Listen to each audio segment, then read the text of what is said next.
When my son Luke was very young, he and I lived together in my grandparents' house. It was a big old house that they had built and that they had lived in for 60 years. And in the backyard of this big old house, there was a big old stump. And when I was a kid, growing up, that big old stump had been a big old tree that had held a swing that I swinged on.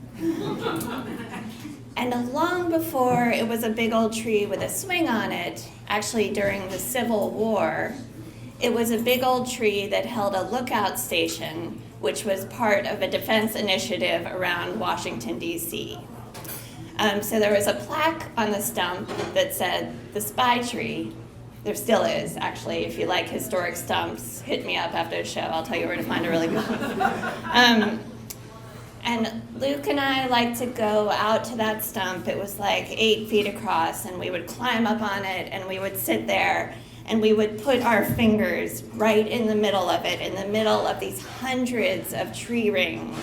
And I would talk to Luke and to myself about regrowth and resilience and how we're all connected to things that are much, much bigger than ourselves. And Luke would say, "Ukor," which was his word, which either meant unicorn or acorn, depending on the situation. He was obsessed with unicorns. He was also obsessed with squirrels. I was working freelance as a grant writer for nonprofits during that time, which was great. The freelance schedule was awesome because it allowed me to fit my work around Luke's schedule, feeding him, changing him, nap times, stuff like that.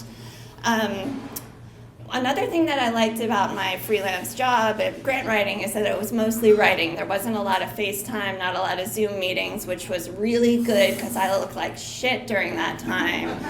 Because single momming is a blast, but it doesn't leave a lot of time for any self-care. I was exhausted and I was showing it, but that was okay.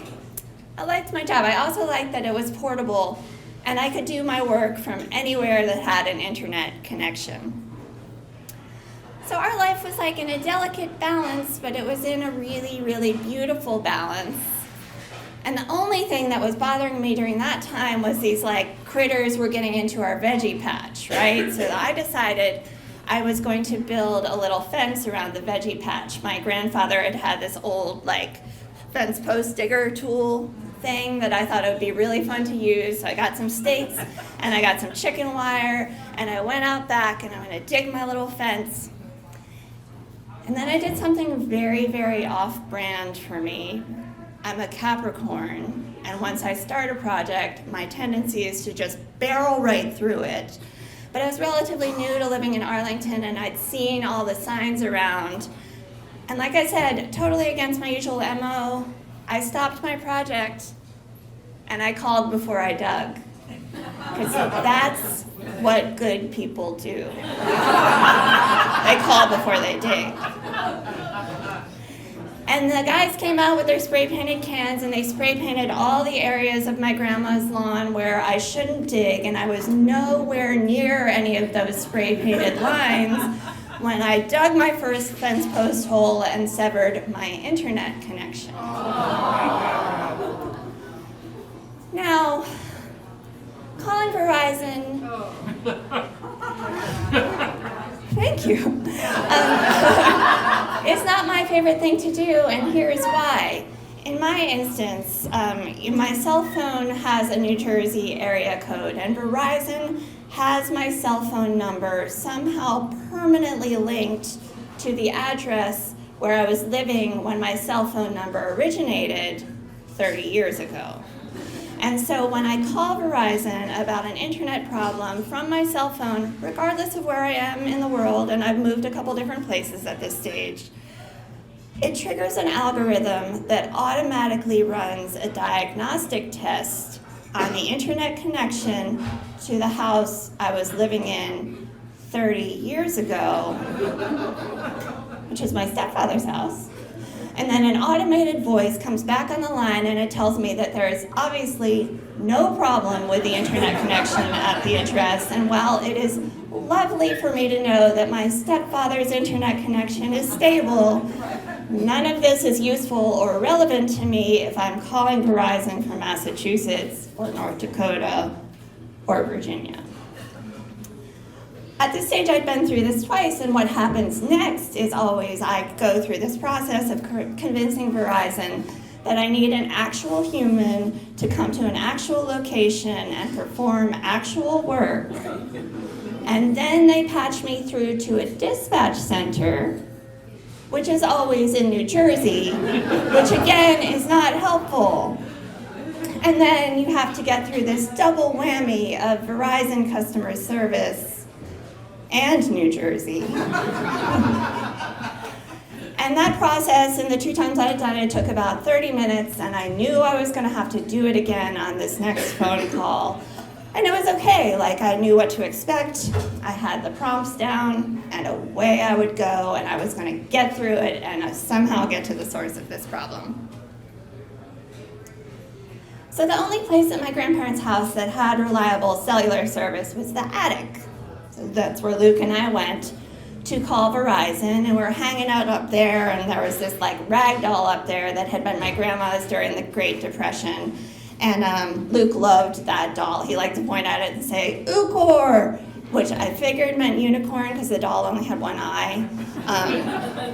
So we sit there, and I'm on the phone with Verizon, and I get through the 30-minute gauntlet of New Jersey irritation, and I finally get connected to a customer service agent who represents the DC area, and he says to me, "I see that you're calling in New Jersey. How is it that you're claiming that the internet service is out at a property in Northern Virginia?" And I was like, bro, I'm sitting here in the house, and there is no internet service, and there was this morning, and I dug a fence post hole this afternoon and cut through a line that looks suspiciously like a line that delivers internet to the house, and now there's no internet, so I think I know what's going on here in this situation, okay? I'm just gonna put a side note here. Never admit on a recorded line that you cut through your own internet line. Don't do it. All right, so I get the guy to type in my grandparents' address on North Glebe Road, and he goes, "Oh," and then he puts me on a hold. And at this point, I've got a sinking feeling about this whole situation. Like, my job was tied to the internet, and I was feeling like this was not going to be an easy fix, like it was going to take longer than it should. And in my head, while I was on hold, I was doing the calculations, like, okay, I'm without the internet for 2 weeks max, right? So I've got like my grant deadline calendar, and I've got like Luke's nap schedule, and I've got like the public library hours, and I'm like, it's 2 weeks, right? Worst case scenario, 2 weeks, I can make this work. I can put this all together. It's gonna suck, but I'm gonna be able to do it. I'm gonna get it done. But the next Verizon guy that got on the phone had a very, very stern and paternalistic, in a bad way, kind of voice. And I'm just gonna summarize. So what he told me was basically this. My grandparents' address had been flagged recently because something on the property had been officially designated historic, probably the stump, and that because of this historic designation, they weren't going to be able to pull a new internet line in the existing pathway where the old one was. They were going to, in fact, have to dig a new trench from my grandma's house down to the street to put a new internet line up to the house. And because the property was now officially historic, digging this trench was going to require permitting from the Historic Preservation Commission, and the burden of that permitting is on the homeowner, who is my 98-year-old grandmother with severe dementia. And this paternalistic Verizon guy implied frequently that because I had cut through the line, that most of the expense was very obviously going to come on me. This was my fault. I called before I dug, right? Like you remember that part of the story. Okay. So, from what I know of historic preservation projects, I've written grants that funded them. I can tell you this from my experience, they always take double the time and they always take double the budget, and they're a pain in the ass, and there are a ton of hoops to jump through.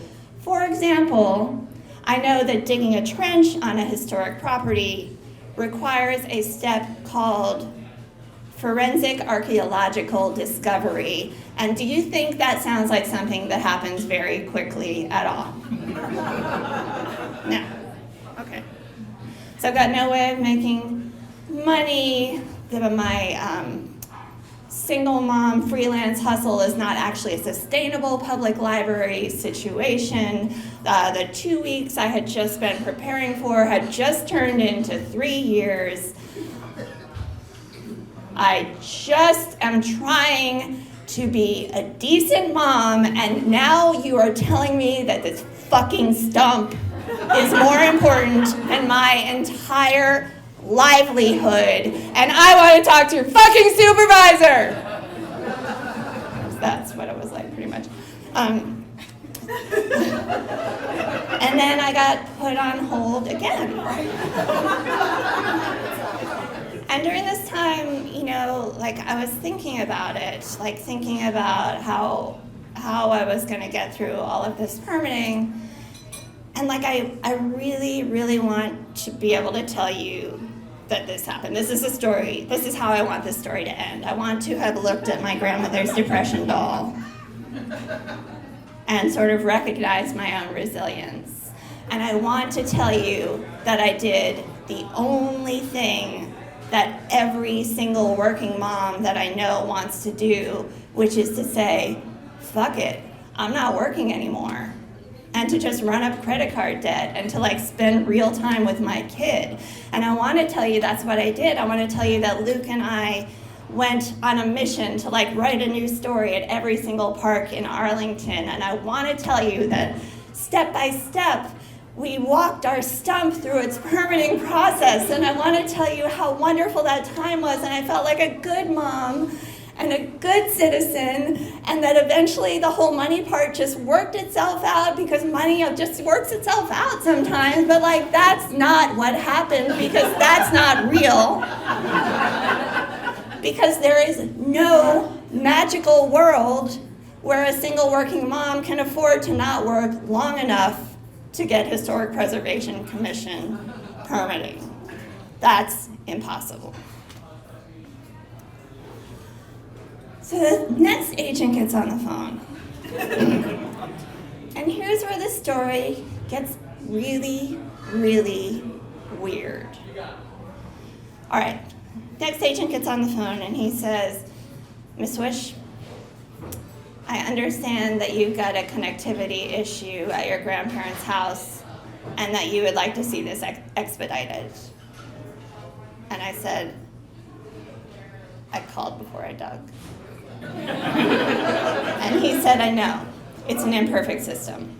What I would like to do is send someone out. I'd like to send a technician out tomorrow between 11 and 11:30, if that works with your schedule. And we're going to see if we can find you a simpler solution. Is that okay with you? And I said, yes. And I hung up the phone. I'd read this article in the Times about telecommunications companies having an A list for customer service that they reserve for diplomats and CIA agents and really important people. And I was wondering if somehow my grandparents' address and the tree or somehow I'd gotten on this A list, which sounds preposterous, right? But this whole, any way you look at this situation, it's preposterous. The trench and historic preservation thing was preposterous. But then a Verizon agent offering to come see if there was an easier solution was even more preposterous. I was very, very confused in that moment. And Luke and I didn't have the internet that night. And it was the best night ever. It was great. It was legit like those old commercials for the Mormons where the family loses power and then they all bond together and the power comes back on and they willfully turn it back off. Like Luke and I brought my grandma's depression doll down from the attic and we threw that doll one crazy dance party and we played my grandma's old 78 records on the record player. And we laughed our butts off, and like I felt like a great mom, and it was so much fun. The Verizon guy showed up at 11:15 the next morning. And I walked him around my grandma's property, and I showed him the boxwoods, and I showed him the spray painted lines, and I showed him the stump, and I showed him my fence post hole. And he got down and he kind of looked at the wire and he was like, we should be able to splice this back together. And I was like, what? And he's like, no, like it's a clean break, it's an easy cut, we should be able to just patch it back up. And I was like, but yesterday. And he was like, no, like I know it sounds too good to be true, and here's why. Like Verizon doesn't tend to offer this as a solution because it's not a permanent solution. When they do a patch, they're only going to warranty that work for about 3 years. But given your situation, that might give you enough time to permit your tree project, and away you'll go. And I was like,